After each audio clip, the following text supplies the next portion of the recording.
જ્યારે 1971નું યુદ્ધ શરૂ થયું હતું ભારત પાકિસ્તાનનું, એના ઠીક થોડાક દિવસ પહેલા ઇઝરાયલ અરબ યુદ્ધ થયું હતું. તો એમાં શું થયું હતું કે એકદમ શરૂઆતમાં જઈને દુશ્મનનો જે એરફિલ્ડ્સ હતું એનું બોમ્બિંગ કર્યું હતું. એનાથી શું ફાયદો થયો હતો?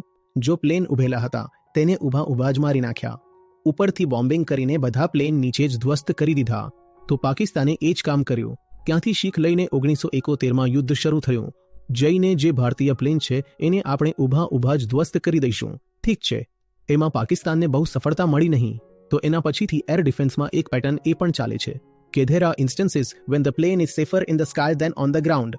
જો પ્લેનને બચાવવું છે અને ખબર છે કે દુશ્મન છે તે એ જ રણનીતિ અપનાવી રહ્યો છે કે તમારી એરફિલ્ડ પર કાર્પેટ બોમ્બિંગ કરશે. તો એને ખબર છે અહીં પ્લેન ઉડે એના પહેલા જ એને ઉડાવી દો બોમ્બથી. તો હવે વધારે સારું એ રહેશે કે હવેથી પ્લેન બધા આકાશમાં રાખો. ત્યાં તો પણ તે સુરક્ષિત છે, પરંતુ જમીન પર તો સિટિંગ ડક્સ છે. સિટિંગ ડક્સ સમજો છો? તે બેઠી છે અને જઈને મારી દો. સુરક્ષા નથી મકાનમાં. છોકરી રહો ઉડાનમાં. આકાશમાં છો તો તમારો શિકાર નહીં થાય. જમીન પર એક જગ્યાએ બંધાઈને પડી છો તો ત્યાં સિટિંગ ડક્સ છો. ત્યાં જ વધારે શિકાર થવાની શક્યતા છે.